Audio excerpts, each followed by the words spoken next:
Good morning. Hello, Congresswoman. How are you? I'm well, Nancy. How are you? Doing wonderfully. Thank you. Thank you. I want to welcome everyone to our September fundraiser. And I played a song from Hamilton. I am not throwing away my shot, and we certainly have not been throwing our shot here in Lake County. I want to thank, first of all, our numerous clubs and caucuses.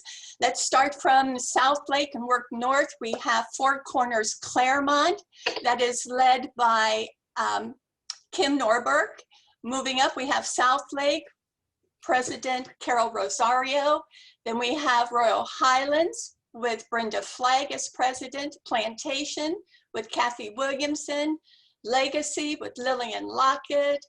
Moving up to Leesburg, Greater Leesburg with Rose Fitzpatrick leading our club there. We have our Lake Sumter College Dems with Jeremy North. While we're still in the Northwest, let's not forget our sisters and brothers in the villages. Thank you, thank you. And then moving over to the Golden Triangle area with Carol Flamenhoff King as our president there. Then our caucuses, we have our Black Caucus led by Lewis Ward, our Democratic Women's Club by Connie Albright, our Veterans Club by Richard Lockett, our Hispanic Club run by Rosa Proto, and I think that is all of them. A lot of clubs and caucuses. So I thank you all for everything we've been doing while we've been sitting at home somewhat, but we haven't been idle. We have sent out over 20,000 postcards to Democrats who had not yet signed up to vote by mail. We have a weekly newsletter that goes out via MailChimp. We have made thousands, and I mean literally thousands of phone calls virtually to Democrats again who have not signed up to vote by mail. We've made several robocalls. Just 2 weeks ago, we sent out 35,000 voter guides to our warm Democrats, those that don't vote very often.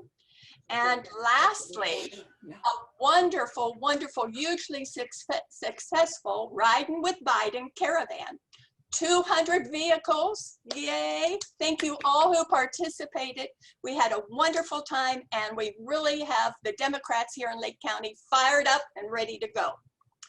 So without further ado, it is my pleasure to introduce our speaker today. And Congresswoman, I really shortened your bio because we want to hear more from you than from me.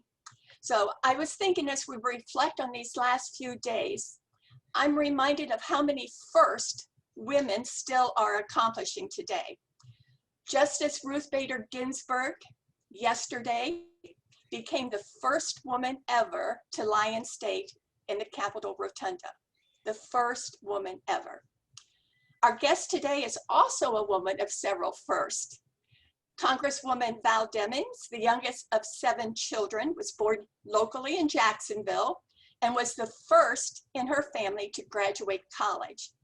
She worked as a social worker, then joined the Orlando Police Department. Over a 27-year career, that is quite a career. Demings had many notable assignments, and in 2007 was selected to serve as chief of the Orlando Police Department, the first woman to hold that position. Upon taking office, she launched an all-out war against crime, and her tenure was marked by a dramatic 40% reduction in violent crime. Demings unsuccessfully ran for Congress in 2012, but stuck to it and was elected in 2016 to Florida's 10th district. In 2019, Demings again made history when she was appointed by the Speaker of the House, Nancy Pelosi, to serve as an impeachment manager, one of only 3 women ever to hold that position. Congresswoman Demings is currently running for re-election in Florida's 10th district. It is my pleasure to present Congresswoman Val Demings. Well, let me say good morning to all of you, and what an honor it is for me. You may be thinking what an honor it is for you to have me with you, but it is always an honor for me to have an opportunity to speak with Lake County Democrats. Nancy, thank you so much for that introduction, and thank you for your leadership. Matter of fact, I want to thank all of the clubs and caucuses. It was just so nice and wonderful to just hear the roll call of the tremendous number of clubs and caucuses around Lake County. I would love to hear, Nancy, you've got to invite me back. What are some of the great things that you all are doing? Because let me tell you something. While sometimes you might have some weary days and you find yourself tired at the end of the day and may even feel like, why was it worth it? Believe me, the work that you are doing for our Democratic Party, the work that you are doing for our state, our nation, the work that is moving forward is directly tied in to the work that is being done on the ground. So never lose sight of that. And I want to thank you all so very much. Nancy also mentioned when I ran for Congress the first time in 2012. Let me tell you why. Lake County is a special place, but Lake County will always occupy a special place in my heart. I was a newcomer to politics. I had never run for office before. Certainly wasn't very familiar with Lake County because, as you know, the work that I did was in Orange County. But Lake County Democrats, you really opened up your arms and also your hearts to me. And while I did not win that race, I do not have one doubt in my mind that Lake County Democrats did all that you could to help me win. I will never, ever forget that. So anytime the invitation comes my way from Lake County, I will do everything within my power to be able to be available for you. As we find ourselves in this very critical time, what a strange time. I have some other words that I could use, but I probably should not use them this morning. What a strange time we find ourselves in. And I want to also, I'm thankful to hear the name called of Justice Ruth Bader Ginsburg, a woman who, when she started out, the laws weren't on her side, right? This was a brilliant woman who wasn't afraid to use her brain power, bring it to the table, was what was certainly not recognized for it. But when she was able to press her way, she never forgot those behind her who also needed the opportunity. And we know she fought for women's rights, but she fought for equal rights in general. And so, well, I had the opportunity to see her lying in repose on yesterday. And when I got back to DC on Monday, as soon as I left the airport, I went to the Supreme Court just to stand there with the others and honor her life and legacy. So we honor her this week.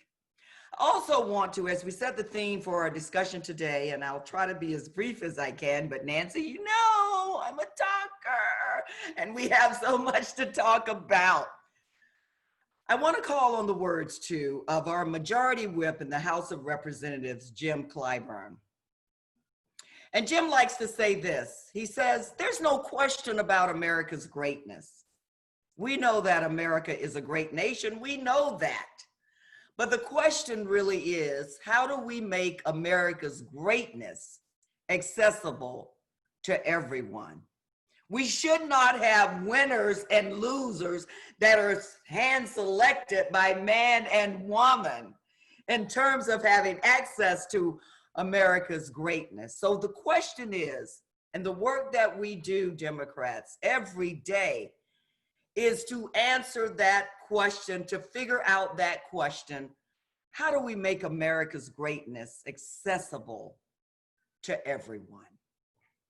Then I also want to frame our discussion this morning, calling on the words of my friend and colleague who we also lost this year, Congressman John Lewis.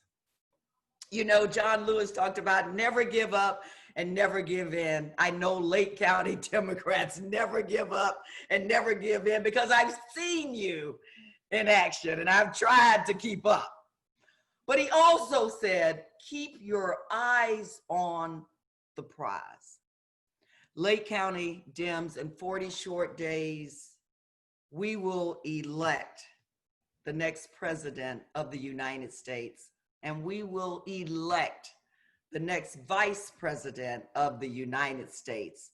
Now, let me say this, with all of the distractions that are on the ground, all of the crazy things that are being said, all of the foolishness coming out of the White House, the foolishness coming from his enablers who allow him to basically do whatever he wants, we must remember the words of John Lewis, and that is to keep our eyes, in spite of it all, on the prize. It's okay to be concerned. It's okay to be apprehensive. Keep working, though, because we can win this thing. And not only the White House, but we Democrats can win up and down the ballot. What's at stake? Well, let me remind you, I know you know. But you know, I started this year, the strange year 2020, off as an impeachment manager. What an honor. I did not ask to be an impeachment manager, but I was absolutely honored that the speaker chose me to be one of 7, one of 3 women in the history of our nation. Some will say, oh, that was just Democratic politics. There they go again. But let me tell you, for me, what it was all about. It was about protecting the Constitution, the supreme rule of law. It was about upholding the rule of law, because we are a nation of laws and nobody is above it, regardless of the shenanigans we've seen and continue to see. And then it was about protecting our most precious system of government, which is our democracy. Lake County, when we enjoy the things that we enjoy, it is only because we have our system of government on which we stand, our democracy. I believe those things, the Constitution, the rule of law, and our system of government, is damn it worth fighting for. And that's what the impeachment trial was about. We will not be distracted. We will stay focused. And then as we fast forward through this strange year of 2020, we find ourselves dealing with a public health pandemic. Now, no one planned COVID-19, but doggone it, our response to it as a nation can make all the difference in the world. And what we see is absolutely no unified, strategic, scientifically based response to dealing with a public health pandemic. The only thing we've heard is foolishness, foolishness, and more foolishness. A response to COVID-19 could have made all the difference in the world. But instead, we see our numbers, 6.9 million people in this country who have contracted the virus. And last I looked, about 230,000. I'm always hesitant to quote the numbers because they're changing in the wrong direction every day. COVID-19, something we'd never seen before, but required us to do some things we've never done before as a great nation. We should not be seeing the numbers that we are seeing in terms of this virus. But in the absence of leadership, Lake County, you all know, bad things happen and good things don't happen fast enough. What's at stake? Well, we've talked about the Constitution, the rule of law, our system of government, COVID-19, and the lack of response. We need more testing. We need more contact tracing, and we need treatment that's scientifically based. So then we find ourselves in this strange year of 2020 that we're in, and we see, and I'll end with this, civil unrest, and we've seen it in all 50 states. Now, let me say this, as a 27-year law enforcement officer, someone who had the honor of serving as the chief of police, it was a job that I loved, a job where I really feel like I grew up. What happened to George Floyd, we'll start with him because that's where it started, was senseless, it was brutal, and it was murder. And the officers responsible should be and are being held accountable. I believe the George Floyd Justice and Policing Act is a good start because it will help to develop some national guidelines that will help govern the way police departments operate, whether they're a 10-person agency or a 36,000-person agency, as we see in New York. But as we deal with police misconduct, looking at who we hire, how we train them, who's allowed to train them, and police policies, we must also deal with some of the other social ills that affect the quality of life in the first place. We must look at poverty. We must look at low wages. Isn't it? What's wrong with having a livable wage in a country that is the greatest? We must look at our unemployment numbers. We must look at education. Every 26 seconds, a child drops out of school. And if we look at our prisons around the nation, the overwhelming majority of people there did not finish high school. Could that be a clue that we need to focus on? And I say public education, because regardless of where you send your children, we know that the majority of America's children will go through the public school system. And we need to start paying teachers what they're worth and make sure that our children, regardless of their zip code, can have a good quality education. We must deal with those quality of life issues. I like to quote former Chief David Brown in Dallas, Texas, who said this on a day that he had 5 officers executed who weren't doing anything wrong. He said, every time there's a societal failure, we call the police to deal with it. Not enough mental health funding? Let's give it to the police. Not enough drug addiction treatment funding? Call the police, they'll solve it. Something goes wrong in education? Give it to the police. When did we start calling the police? When a middle schooler won't give up her phone in the classroom. So we will deal with police misconduct, but we've also got to get serious about funding those quality of life issues in our communities and in communities all around the country. Lake County Democrats, it is my honor to be with you this morning. What's at stake? Everything that we care about is at stake. When I think about what we have seen this year coming out of the White House and out of our Senate and in other places where the GOP are in office, I want you to think about when you feel like the word, gosh, I'm tired, and are we getting anywhere? I want you to think about where we would be in Lake County, where we would be in Orange County, where we would be in 67 counties in Florida, where we would be in this nation, in our state houses, without the Democratic firewall. Where would we be? We may not have had every victory that we need, but where would we be without the Democratic firewall holding back complete foolishness in our White House, in our Senate, in our House of Representatives, in our state house, and in our local communities? So does the work matter? Oh, yes. I'm here with you this morning to tell you it matters. And I want to thank you for the outstanding job that you do in Lake County every day to help elect Democrats up and down the ballot and to improve the quality of life, not just for the privileged few, must be nice, good for them, but to improve the quality of life for all persons living in the greatest country in the world. So thank you all so very much. And Nancy, I look forward to answering any questions that you may have. Thank you all. Thank you so much, Congresswoman. Thank you so much. And you always just rise up to the challenge. Thank you so much.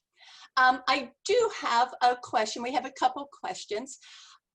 Many of the counties are having budget hearings at this time. And one of the things that will be discussed is reform of the sheriff's office, the police departments. How do you think we should approach that as individual counties? Well, Nancy, thank you so much for that question. And you know, we've heard the discussion about defunding the police. And let me just say this, having served as a social worker and certainly having been on the ground for a lot of years, dealing with people at their best and at their worst. If you talk to those most vulnerable communities, and I'll say Black and brown communities where we see the highest crime. There was a survey that was done recently where 69% of people living in Black and brown communities said they don't want to see less police. They don't want to take funding away from the police, because what they realize, matter of fact, they said they want to see more police, because what they realize is this funding. They believe, and probably rightly so, the most vulnerable communities will be the ones that suffer the most. And so the conversation really should not be about taking resources away from the police department. Now, to see some reorganization in the police department, reform in the police department, yes. Maybe focus more on community-oriented policing. But as I said in my comments, we need to get serious. Communities need to be serious about dealing with those quality of life issues, economic development in poor communities, making sure that mental health funding is available, making sure that drug treatment funding is available, investing in our public education system, regardless of the zip code. You know, President Lyndon Johnson impaneled a commission over 50 years ago. It was in 67, where they looked at policing and crime in America. And over 50 years ago, this is what they said. They said, we need to hire the brightest and the best to do the job. We need to make sure they have the best training and equipment.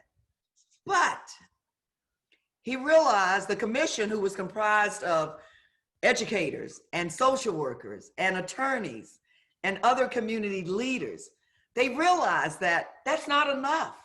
You can reform the police department. That's great and wonderful. Let's get it as good as we can.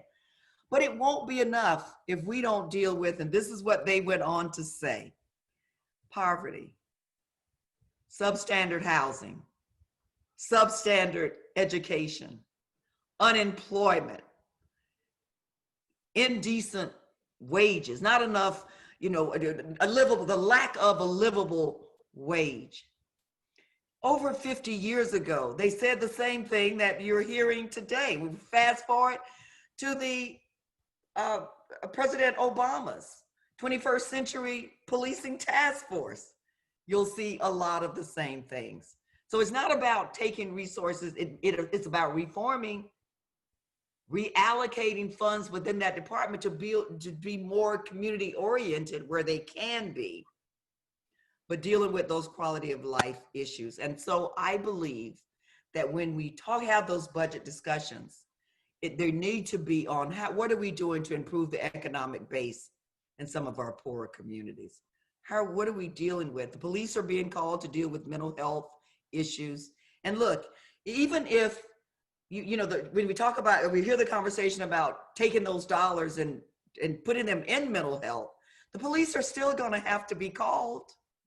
They're going to have to respond, because unfortunately, many persons who are suffering from mental health issues are dangerous people. Now, when we have this conversation about gun violence and reducing gun violence, what do we say? We need to get guns out of the hands of criminals, terrorists, and the mentally ill. Let's get them the help they need. Let's continue to have strong police departments that effectively police our communities and know how to treat people with dignity and respect. Thank you, Nancy, for that question. Very good, very good. And we still have a few more minutes. I believe you have to leave. Yes, please. Yeah, good. So, one of the questions in the chat box from Kathy: can you comment on Trump's announcement yesterday of a platinum plan and whether he can successfully attract Black voters? Don't laugh. Yeah, I'm trying to get my poker face, but Nancy, I don't have one, right? So you've seen my faces. I've tried. I'm working. I'm trying really to work on them. It's so insulting. It really is so insulting. The man who has clearly demonstrated what's in his heart about African Americans. We're talking about the man before he became president who said he wouldn't want Black people counting his money. And so maybe he thinks our memories are a lot short. I know he thinks that we're inferior. So maybe he thinks that our memories are very, very short. And we've forgotten the racist things that he has said and done before the White House and trying to get to the White House. Like when he said, we need to check the President of the United States credentials because was he even born? Basically, look at him. Is he born in this country? I don't remember hearing him talking about checking Ronald Reagan's birth certificate or one of the Bush's birth certificates, but look at Barack Obama. We better check his birth certificate. It's so insulting. And now he feels that he can, it's platinum. Let's get some Black people to vote for me. Now, let me say this.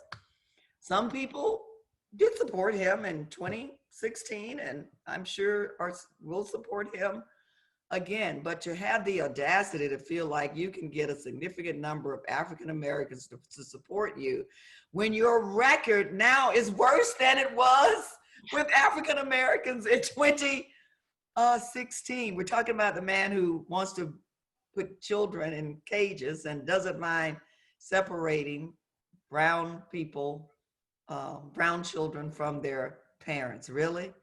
I don't think so. Donald Trump, as we well know, can make his mouth say anything. But shame on us, Black, brown, or otherwise, if we fall for it. I don't think he has a snowball's chance in hell. Thank you, Kathy, for the question. You said you weren't going to cuss this morning. Oh, no, I take it back. You can't ask me a question about Donald Trump and expect me to, okay. On a personal note, what was the greatest challenge you faced as chief and as a female chief? Thank you so much for that question.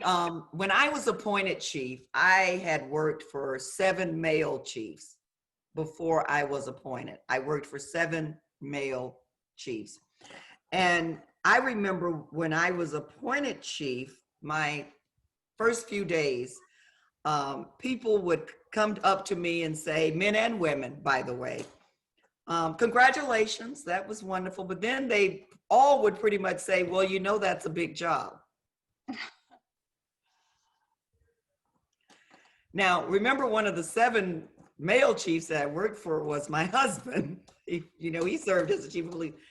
None of the 7 male chiefs had ever been reminded that the job that they worked in was a big job. And men and women would say this, you know, that's a big job. It's wow, what a big job, what a big job. And finally I got it. And I said, well, you know, it is a big job, but the job didn't get any bigger because a woman's now in the job. It's the same big job it has always been. So I think, you know, as I think about Justice Ginsburg now, the challenge is when I walked in the room with my 4 stars and stripes, people automatically questioned whether I was capable and competent to do the job. When males walked into the room with their stars and stripes, Black and white, they were given the benefit of the doubt that they could do the job. And so as the first female chief, and you know, sometimes people fear, we see it in our country, they fear that which they have never experienced or seen before. So really having to prove myself. Now look, I didn't waste any much time on that. As you know, I got busy. I swung for the fences. I could have been quiet and just tried to maintain the status quo, but I chose not to do that. I believe the citizens deserve better. I swung for the fences, but involved the community in the work that we were doing. Because I made it clear to the community, we're either going to win or lose together. And that's what we always have to do as we deal with our police departments. Remember, number one, the overwhelming majority of people are good, decent people, but they do not have all the answers. And when you have the conversation, remember, the police are the community and the community is the police. It's one entity. When I hear communities talk about, well, that police department, I say, no, no, no, that's your police department. Now, what are you going to do to straighten them out like wayward children sometimes, right? No, no, no, no, no. Those are your kids. Get them right, work together so we all can win together. Thank you for the question. And let's see here. What actions have you seen success in getting younger voters more involved politically and motivated? Well, thank you so much for that question. And we know that, you know, really the strength of our party, right? When we think back to 2008, it was the strength of the young people on the ground that helped usher President Obama into the White House, and then for his second term in 2012. And every time I talk with young people or the Biden team, I'm talking on behalf of the Biden team or the Biden team, Vice President Biden and Senator Kamala Harris, we always remind young people that there has not been one major movement in this country that young people were not a major part of. We remind them that Dr. King was 26 years old. John Lewis was 17 years old when they first got involved in the movement. Our women's rights movement, our civil rights movement, our voting rights movement, marriage equality, all of those movements included young people on the ground pressing their way to make it happen. And so we spend a lot of time, and we're in this virtual world now, and I thank God. Look, I was Zooming like 20 times a day at one time. I'm like, what on earth is going on? Because I just love being in the room with you. But I thank God we have this virtual way to continue to communicate. But remember, you know, while we're like, oh, I Zoom and WebEx, young people, this is their world, right? And so where we can talk to 20, 30, 40, 50 people in a room. Now I am Zooming all over the country, talking to groups all in one place about how critical and how important this race is and how the stakes are so high. And, you know, we talk frequently about, is this the first time that our children or our grandchildren, is this their generation, the first generation that will not do better than their parents? And so we remind young people who find themselves, you know, if they're able to go to college or if that's their path, once they graduate, they're saddled with college debt. Yes. We remind them of the stakes are high for them, or having an alternative to college, because every child will not go and doesn't want to go. But what are the alternatives? We need to make sure that we have technical training and job skills training and vocational training where they can learn a skill or a trade and hit the ground running. And you know, Joe Biden and Kamala Harris are trying to make, one of their priorities is to make community college free for everybody. So whether you're on that vocational path or the academic track, you'll have an opportunity. And so we are reminding them every day that we can't do it without you. And if you don't believe that, look at our history. We've never done it without you. We can do this no matter how difficult if you help us carry this load. That's a great response, because I think we all forget how young people have really crossed the finish line for us at every time. So that's every time. Every time. So our very last question, because we know you have a 9:35 to get out of here. It's clear that the state and national governments are putting money over lives when it comes to looking for testing and a cure. Is there anything we can do on a state level to encourage them to save lives rather than save money? What about electing a new governor? I'm just saying, just keep sending Democrats to Tallahassee. And I'm very serious about that. I think one of the most disappointing things for me, look, I'm honored to serve in the House of Representatives, and of course, the decisions that I make, they affect Lake County and every county in my home state. I frequently say that I work in Washington, D.C., but my heart is back home. And I remember that. I remember the people every day, the families that I hear from every day. And I think one of the most disappointing things for me since I've been in Congress is that people are doing just that. You know, the Speaker of the House says frequently that they just don't share our values. And, you know, I started off, I spent quite a bit of time, and I still do, really trying to build relationships on the other side of the aisle because I'm committed to getting things done. That's how I served as a police chief. I could not tell you the political party of the overwhelming majority of men and women that I worked with at the police department. We had a mission. But I also understand as an elected official that my number one responsibility is the health, safety, and well-being of the people that I represent. Republicans that I've had an opportunity to talk with in private and ask them, what in the hell was that? Oh, there I go again. What did you couldn't have been serious when you voted for that. What, you know, I go in their office and jack them up a little bit, but don't tell anybody that. But anyway, this is what I've heard. This is the response has been, well, we never expected, pretty much, we never expected Donald Trump to win. And we never thought we'd have to deal, their word, not mine, with the crazies in our district. They're scared to death. But the bottom line is, you're putting politics over the health, safety, and well-being of the people that you represent. Look, I served on the impeachment trial. You all know we presented an overwhelming, clear, and convincing case against the president and his enablers. And what we saw was one GOP senator after the other say, not guilty? Are you serious? And so the bottom line is, you know, it's kind of like when we spend a lot of time trying to persuade voters from the other side to come on our side. We need to start talking to our voters. We need to, this is not a persuasion election. We need to get our voters, those who, what do you say, the soft voters, others, we need to get them back to the table, right? They are our strength. The Republicans have just completely given up on really any semblance of decency and honor. The speaker's right. They don't share our values. They come first, not the people they represent. They come first. And what we have got to do is send more Democrats. We've got to do everything that we can.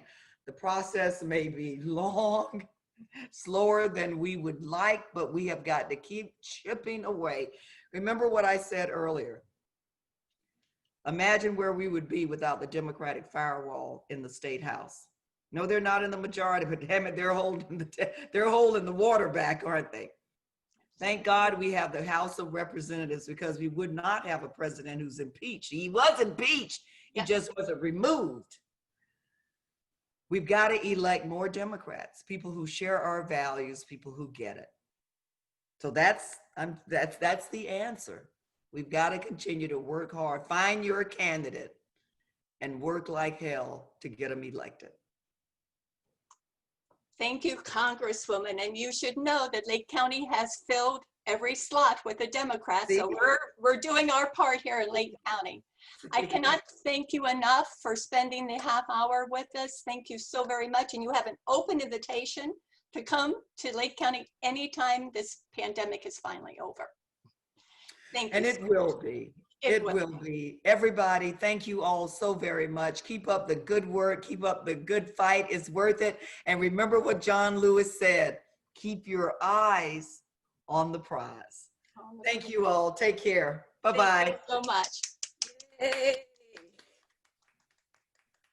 All right, good. So Rose, you have some updates you want to share with us? Hello everybody. Yes. If I can share the screen, let me see. Oh, can you give me screen sharing?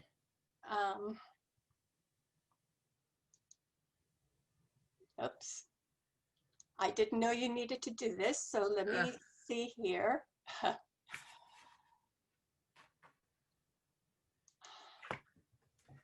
What I wanted to do is to announce the Halloween trivia contest. Not that, never mind. Did it come up? I clicked on it. Oh, it's just coming up on my screen. Is it? Okay, no. But we are set with an online trivia contest group. I did a Beatles one a couple months ago, and it was really fun. It was in teams, and you go off into your own chat room and you discuss the questions, and then you get back into the main room. And I think we will have some great questions and a lot of fun, and definitely costumes will be optional. So look for the advertisement on that. You should be able to share. I made you host. Okay. Let's Share see here. There we go. Did everybody see that? Good. So as I said, Saturday, October 31st, 7:30 p.m. And it's up to 6 people on a team. Sign up for a team, or else we will assign you to a team. Just $20 a person. And we'll be advertising this on the email blast and Facebook. And you can either mail in a check or sign up with Tix. So sounds like fun. Yeah, good. And costumes will be optional. I'm not quite sure. I haven't figured out if we could have a way to do the winner of the costumes, but we'll talk about it that night. Excellent. All right. So what I would like to do now is to introduce Frank Costanzo, who would discuss about our voter protection training and poll watching. So Frank, take it away. Thank you very much. I assume you can hear me? Yes. Great. So I was asked to fill in for Phyllis, who had a family issue that prevented her from being on this morning. So I'm going to try and do this quickly for you. In 116 days and 3 hours, we say, bye, Don, because that's when our new president's inaugurated, and we know it's going to be Joe Biden, provided that we do our work. And I know everybody knows about the work that has to be done, and I'm talking in part to the choir here, I'm preaching to the choir, but I know that you know that we need help with our efforts. Voter protection is really ballot protection this year. It's a combination of both. And I think that you understand that we have a pretty good team with Phyllis and Greg and Alan Harris and Nancy and myself trying to put this together for all of us.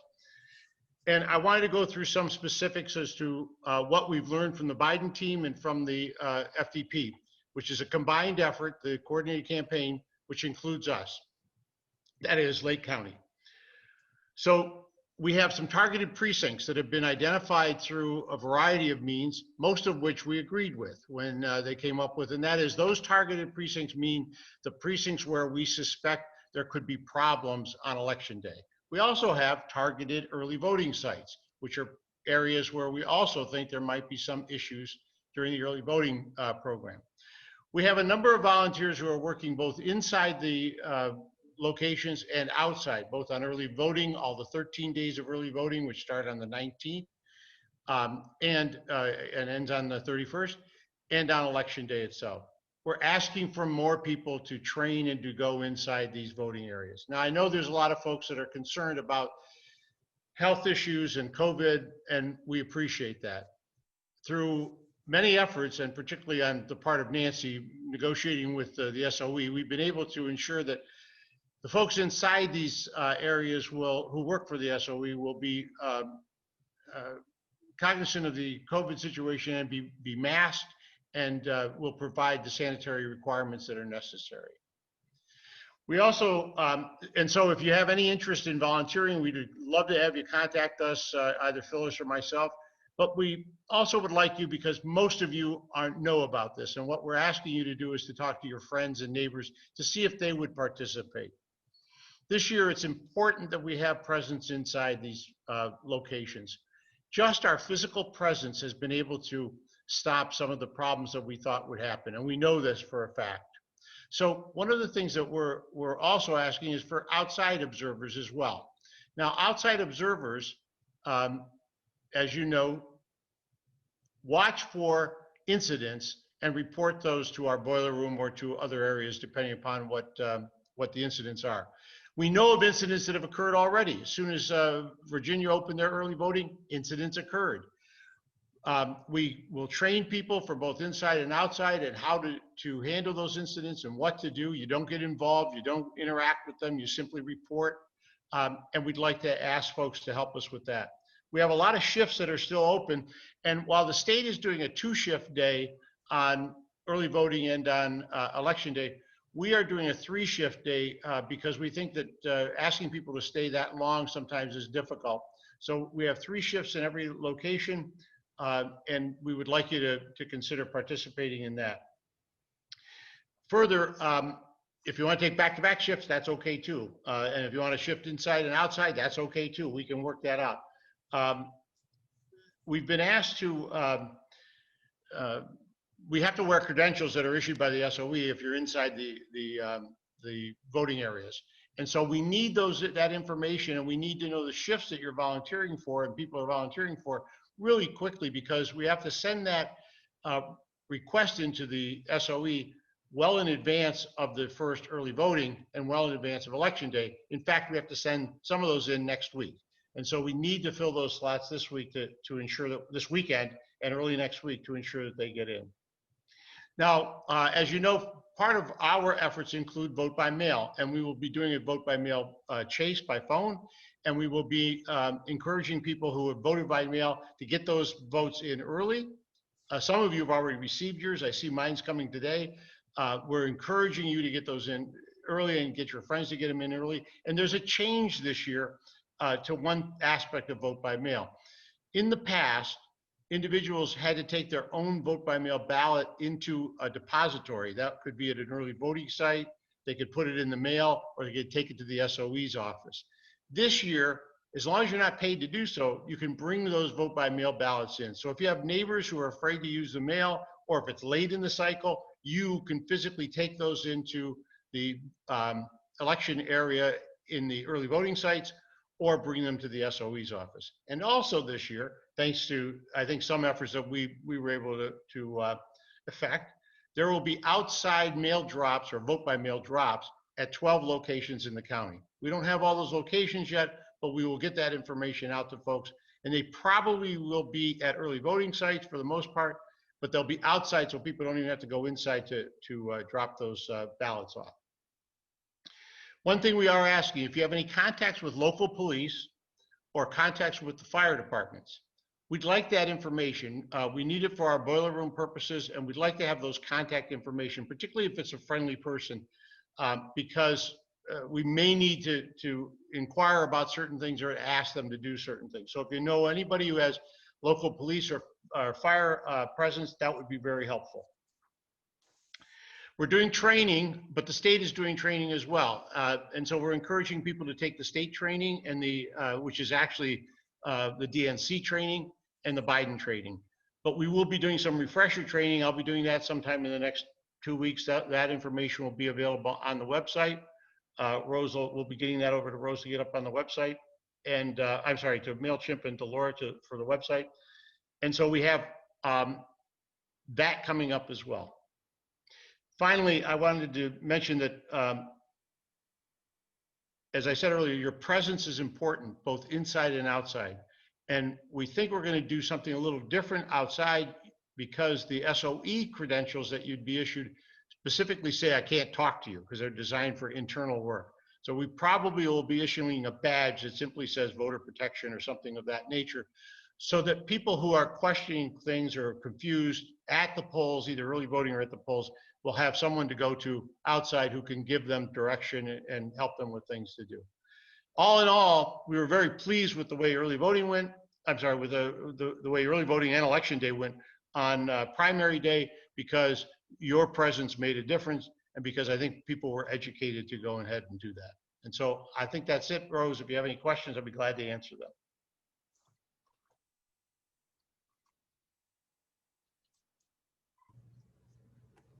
I haven't seen any questions here, Frank, I love so thank you very much. It was very informative. So everybody do your part. Couple hours during early voting is really needed, so please carve out that time. If I just want to add about that vote by mail chase, and Susan will be working on that as well, but we will be putting together, it's all computer based. You can do it from home, pretty simple to do. It's a phone banking issue. We'll be calling out to people, and it's a very easy ask. Get your vote in, basically, or let us help you get it, pick it up or get it for you. Thank you. Right. Wonderful. Good. Thank you, everybody. Do your part. And next up, I'd like to introduce Linda Kiro. Unmute, Linda, so that she can tell you opportunities at the office. We are looking for help there too. Hello, Linda. Hi, everyone. Hi, I just wanted to go through a little bit what the process is. We at the Lake County Democratic Party recruit volunteers with the volunteer tab on our website. From there, a form is created and sent to our email address. Also, office staff are trained to ask walk-ins if they'd like to volunteer, and they ask them on the spot to complete the form. Those forms are then taken and input into VAN by an office staff volunteer. And as far as organizing volunteers, VAN is one of our most important tools. It's not a perfect tool. There are problems with it sometimes, getting information out and even putting information in, and it's always on a constant update, so it's kind of a moving target. But it is still one of our most important tools regarding volunteers.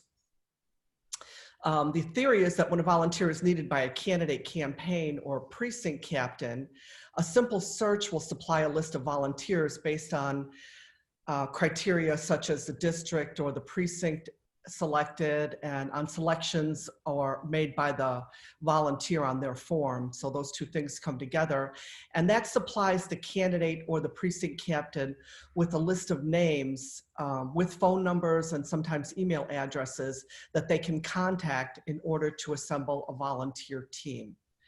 I think that's really crucial for our candidates and our precinct captains. When we sometimes send an email blast out also asking for volunteers to sign up for projects or events. And then that directs the volunteers to the Mobilize app where they sign up, and then we have a list of attendees. Mobilize is a great app. It's a great tool as well, but it is limited in our ability to retrieve the information of the volunteers and to reutilize that for future events. So where we have information about a current event, we can't really use that app or that platform to find volunteers for future events. Our most current event so far that we used was the Riding with Biden Caravan, which was an extremely successful event. We had over 200 vehicles from 3 different locations in the county rally in Leesburg, and then drive to the villages where we were met by hundreds and hundreds of cheering Democrats in Spanish Spring Square.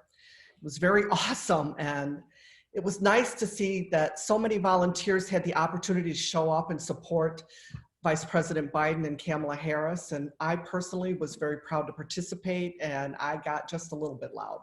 So I hope everybody had a really good time at that. I know I did. Currently, we've put out an email blast to ask for volunteers for 3 of our activities: office support, voter protection, and phone banking. As office manager, I support office support activity is most important to me because that's my responsibility. The office is open Monday through Friday, 9 to 5, and Saturday, 9 to 2. Masks are required to enter the office, and we are doing all that we can to wipe it down. We have spray and wipes. We're staffing each 2-hour shift with a second volunteer. We want to make sure that the office is able to keep up with the increase in number of visitors and callers. And so that requires having at least 2 people in there. And if it continues to grow, we have enough volunteers that want to volunteer that we could easily put 3 volunteers on each shift. I don't know that that's going to be necessary, but we're going to play it by ear and see what's going to happen. The office is still being used, obviously, for distribution of candidate signs and candidate material, club materials, voter registration materials, and I am doing some training for office staffing in there. I know that I've also seen a candidate in there doing some of their office work, placing labels on their postcards and stuff like that. I strongly suggest that candidates, if they have a small enough team, now we don't have a big space, so we can't really use social distancing, but we can absolutely wear masks. And if they need some help or they want to have some people that are cheering them on or helping with them, please come into the office and use that training table.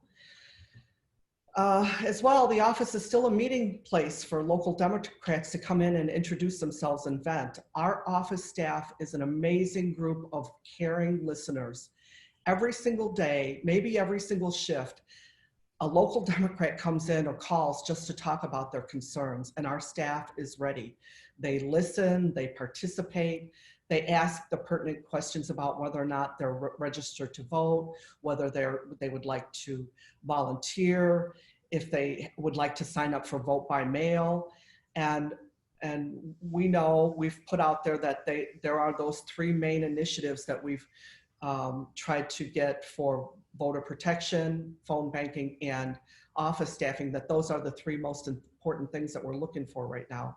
We did an awful lot of postcards, but we don't currently have a postcard initiative going on by anyone in the party. Although there are many postcard opportunities outside of our office. I know I did a quick search and I think Mobilized has one. Everyone Vote has an opportunity to do postcarding. So postcarding is available, just not so much from our office. As I said, you know, other activities are the voter protection, and Frank did a great job of telling us about that, and phone banking. Jacob McEwen, who was our office intern last year and who's working currently this year for FDP, is doing phone banking, and there have 50 several different kinds of phone banking going on. And I'm not sure what's happening today, but I do know that based on the forms that we're getting into the office, that I am feeding the phone banking volunteers to Jacob and the voter protection volunteers to Phyllis. So they are then making contact with those volunteers and hopefully signing them up for training sessions virtually, I'm sure, but they're probably getting signed up. Most importantly, and I think Val alluded to this, that in any organization, generals are crucial for the leadership, but they're nothing without the troops. So we have so many volunteers in Lake County that want to participate, and our job as leadership is to find places where they can help us and to make sure that we make contact with them. If they've gone through the trouble of filling out a form and letting us know that they're willing and able, we owe them a telephone call.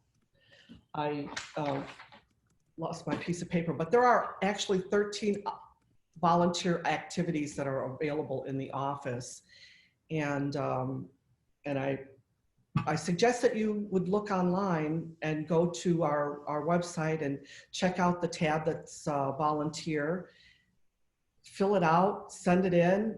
Someone's going to call you because we're really interested in making sure that we collect all the information. Another thing that we're doing with the information is putting it into vans so that we have email addresses so that we can grow the email list and make sure that people are on the email list so that we can make sure that everyone's addresses are updated as they come in, and that everyone that wants to volunteer is listed as a potential volunteer. So please take a minute, look at our website, and let us know what you might be interested in volunteering for. And thank you very much. Thank you, Linda. Thank you for all of the time you spend at our office. We really, really appreciate that. I think we also have plenty of Biden-Harris signs, yard signs. Yes. We just picked up 500 of them from the Biden campaign. So we have free signs for people to pick up. Of course, we're always welcoming donations. And then we have some 50 or so Biden-Harris shirts. That's that correct. are, we do have to pay for those. Those are $12 each. So we encourage you to stop by the office, pick up signs, pick up your shirts.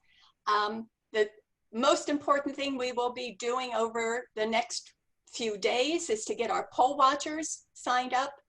And then also starting this weekend, as Frank said, vote by mails have dropped. Some people even texted me last night that they got theirs, they filled them out, and can they drop them off at the SOE drop box. So we're gonna be chasing, and we need all hands on deck to make those phone calls, as Frank said, and make sure that we deposit all those vote by mails now so that they're counted on election day night, and we can declare Florida for Biden, and Trump can say, Frank, move over.